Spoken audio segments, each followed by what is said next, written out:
ओम नमो भगवते वासुदेवाय। आप सभी का एक बार फिर से आपके अपने YouTube चैनल किटकैट स्टोरीज पर बहुत बहुत स्वागत है। उम्मीद है आपने इससे पहले का अध्याय जरूर सुना होगा, जिसमें आपने जाना था कि मूर्ति की प्राण प्रतिष्ठा कैसे की जाती है। आज सुनिए पुरुषोत्तम मास महात्म्य का 22वां अध्याय। राजा दृढ़धनवा ने पूछा, हे तपोधन, पुरुषोत्तम मास के व्रतों के लिए विस्तार पूर्वक नियमों को भी बताइए। इसमें किस प्रकार का भोजन करना चाहिए और क्या नहीं करना चाहिए, और व्रती को व्रत में क्या क्या करने के लिए मना किया जाता है। पुरुषोत्तम मास के व्रतों का विधान क्या है। तब श्री नारायण बोले, इस प्रकार दृढ़धनवा ने वाल्मीकि मुनि से पूछा। बाद लोगों के कल्याण के लिए वाल्मीकि मुनि ने सम्मानपूर्वक राजा से बताया। वाल्मीकि मुनि कहने लगे, हे राजन, पुरुषोत्तम मास में जो नियम कहे गए हैं, मुझसे कहे जाने वाले उन नियमों को अब संक्षेप में ध्यानपूर्वक सुनो। नियम में स्थित होकर पुरुषोत्तम मास में हविष्यान्न भोजन करे। गेहूं, चावल, मिश्री, मूंग, जौ, तिल, मटर, सांवा, तिन्नी का चावल, बथुआ, हिमलोचिका, अदरक, कालशाक, मूल, कंद, ककड़ी, केला, सेंधा नमक, समुद्र का नमक, दही, घी, बिना मक्खन निकाला हुआ दूध, कटहल, आम, हरड़, पीपर, जीरा, सौंठ, इमली, सुपारी, आंवला, ईख का गुड़ छोड़कर इन फलों को और बिना तेल के पके हुए पदार्थ को हविष्य कहते हैं। हविष्य भोजन मनुष्यों को उपवास के समान कहा गया है।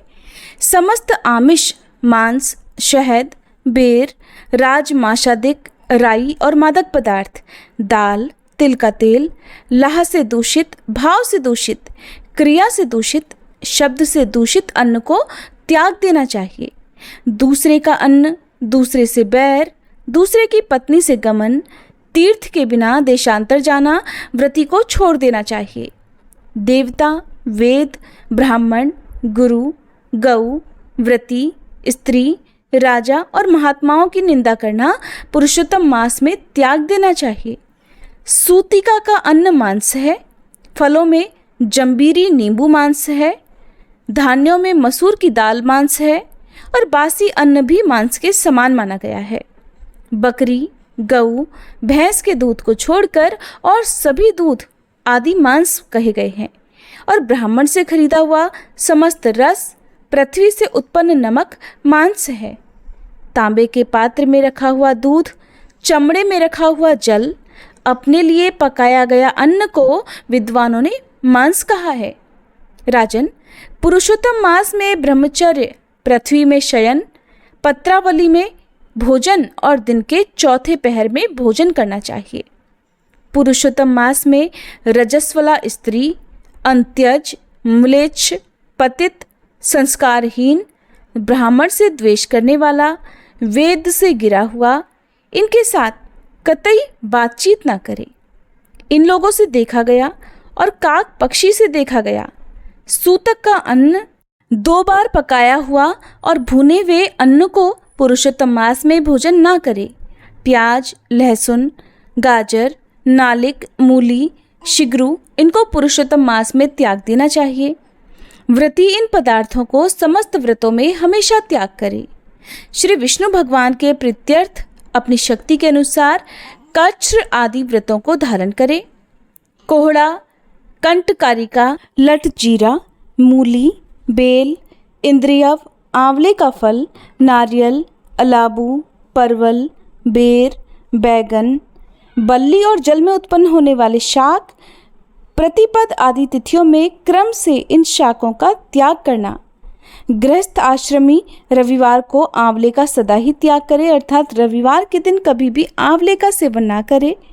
पुरुषोत्तम भगवान की प्रसन्नता के लिए जिन जिन वस्तुओं का त्याग करे, उन वस्तुओं को सबसे पहले ब्राह्मण को देकर फिर हमेशा भोजन करे। व्रती कार्तिक और माघ मास में इन नियमों का भी पालन करे। हे राजन, व्रती नियम के बिना फलों को नहीं प्राप्त करता है। अगर शक्ति है तो उपवास करके पुरुषोत्तम का व्रत करे, या फिर घी का पान करे, या फिर केवल दूध का पान करे, या फिर बिना मांगे जो कुछ भी मिल जाए उसको भोजन में ग्रहण करे। अथवा व्रत करने वाला यथाशक्ति फलाहार आदि करे। जिसमें व्रत भंग न हो, विद्वान इस तरह व्रत के नियमों को धारण करे। पवित्र दिन प्रातःकाल उठकर पूर्वान्न की क्रिया को करके भक्ति से श्री कृष्ण भगवान का हृदय में ध्यान करता हुआ नियम को ग्रहण करे। हे भूपते, उपवास व्रत, नक्त व्रत और एक भुक्त, इनमें से एक का निश्चय करके इस व्रत को करे। पुरुषोत्तम मास में भक्ति से श्रीमद् भागवत का श्रवण करे तो उस पुण्य को ब्रह्मा जी कभी भी कहने में समर्थ नहीं होंगे। श्री पुरुषोत्तम मास में लाख तुलसी दल से शालिग्राम जी का पूजन करे तो उसका अनंत पुण्य मिलता है। श्री पुरुषोत्तम मास में कथनानुसार व्रत में स्थित व्रती को देखकर यमदूत सिंह को देखकर हाथी के समान भाग जाया करते हैं। हे राजन, ये पुरुषोत्तम मास व्रत 100 यज्ञों से भी श्रेष्ठ है, क्योंकि यज्ञ के करने से स्वर्ग की प्राप्ति होती है और पुरुषोत्तम मास व्रत करने से भक्त गोलोक को जाया करता है। जो पुरुषोत्तम मास व्रत करता है उसके शरीर में पृथ्वी के जो समस्त तीर्थ और क्षेत्र हैं तथा संपूर्ण देवता हैं, वे सब निवास करते हैं। श्री पुरुषोत्तम मास का व्रत करने से दुस्वप्न, दारिद्रता और कायिक, वाचिक, मानसिक पाप ये सभी नाश को प्राप्त हो जाते हैं। पुरुषोत्तम भगवान की प्रसन्नता के लिए इंद्र आदि देवता पुरुषोत्तम मास व्रत में तत्पर हरिभक्त की हर प्रकार के विघ्नों से रक्षा करते हैं। पुरुषोत्तम मास व्रत को करने वाले जिन जिन स्थानों में निवास किया करते हैं, वहाँ उनके सामने कभी भी भूत प्रेत पिशाच आदि नहीं आया करते। हे राजन, इस प्रकार जो विधि पूर्वक पुरुषोत्तम मास व्रत को करेगा, उस मास व्रत के फलों को यथार्थ रूप से कहने के लिए साक्षात शेषनाग भगवान भी समर्थ नहीं हैं। श्री नारायण बोले, जो पुरुषों में श्रेष्ठ पुरुष मन से अत्यंत आदर के साथ इस प्रिय पुरुषोत्तम मास व्रत को करता है, वह पुरुषों में श्रेष्ठ और अत्यंत प्रिय होकर रसिकेश्वर पुरुषोत्तम भगवान के साथ गोलोक में आनंद प्राप्त करता है। जय श्री कृष्णा। आज का अध्याय समाप्त हुआ। उम्मीद है आज की ये कथा आपको पसंद आई होगी। हर बार की तरह आज भी इस वीडियो को लाइक करके अगर हो सके तो मुझे कमेंट बॉक्स में ज़रूर बताइएगा कि ये कथा आपको आज की कैसी लगी। उम्मीद है आज आपने शिव महापुराण कथा भी हमारे चैनल पर सुनी होगी। नहीं सुनी है तो प्लीज़ ज़रूर सुनिएगा।